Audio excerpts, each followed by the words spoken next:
Hello friends, here we are again. Ansible-core 2.15 was released. This is the latest release of the Ansible automation engine, and there are several new features and several changes that we need to take account if we are using Ansible automation in our day-to-day life. So thank you, Matt, for this release note. First important things is a new module DNF5 that is going to interact with the latest release of a package manager that is going to be released in the latest Fedora 39. Okay, it's very cool because this is a proper release and actually it matches the expected date, so great work, Red Hat. And let's take a look together with a release note. This is actually very long. There is a lot of work done on the Ansible test. There are some little changes and many things. So let's take a look. The list is quite long, I know, but let me summarize the most important thing. Check it out, my latest article. So the new feature are for sure the tech preview of the DNF5 module and the latest Deb 8.2.2.2 repository to support the latest release of the Debian packages, Debian-like. So, and on the module improvement, we have a multi-processing workers and a new mechanism for prompting for user input instead of direct standard input access. Ansible Galaxy collection install was improved, and also Ansible test. Wow, there are so many changes, so take a look on the changelog. We have some bug fixes as well, and on the breaking changes we have some changes on the ansible-doc command line, Ansible test. And I think that they did a great work for the Ansible test. On the deprecation we have some development things, also Ansible test and password_hash that deprecate the passlib hash type.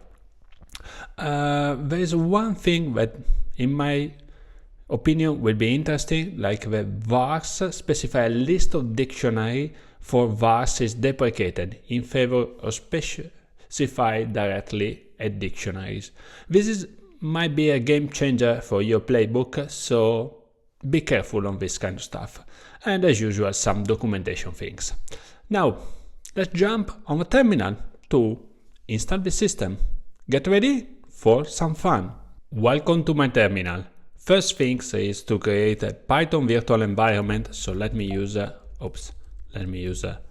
python 3-m venv and the name of my virtual environment. I don't have a lot of fantasy, so let me keep it simple with venv. Okay, in a blink of an eye, this virtual environment was created, so getting source or venv being activated, I actually activated my virtual environment. As you can see, the prompt prepended venv, which means that now my virtual environment is installed. First things is to upgrade the PIP, otherwise, well, it's a good habit.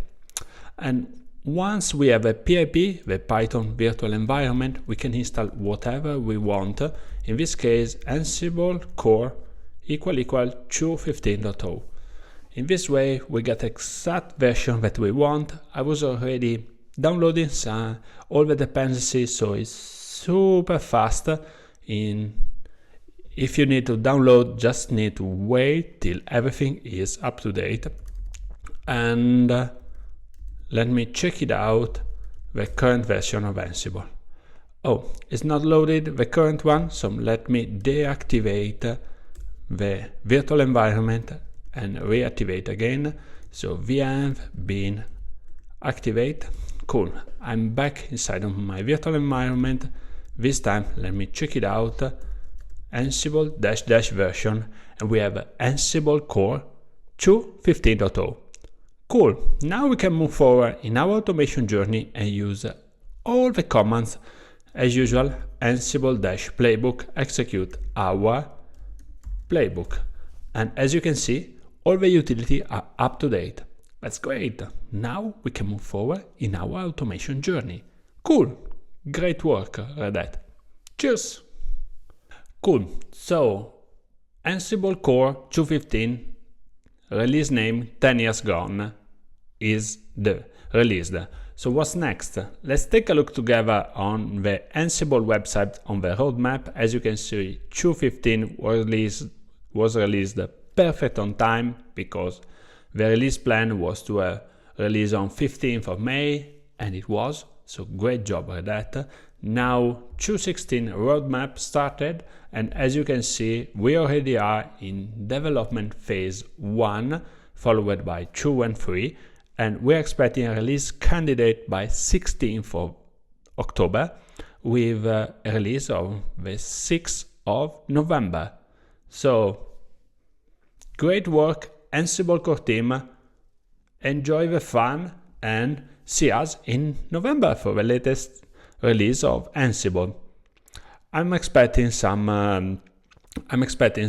development release, some bug fixes meanwhile, so 2.15.1 will be released probably soon with some bug fixes. But this is the roadmap, like the long-term roadmap, and usually the Ansible Core releases 2 releases per year. So I think everything is up to date and we're done. Have a great rest of the day and enjoy your automation journey. Bye!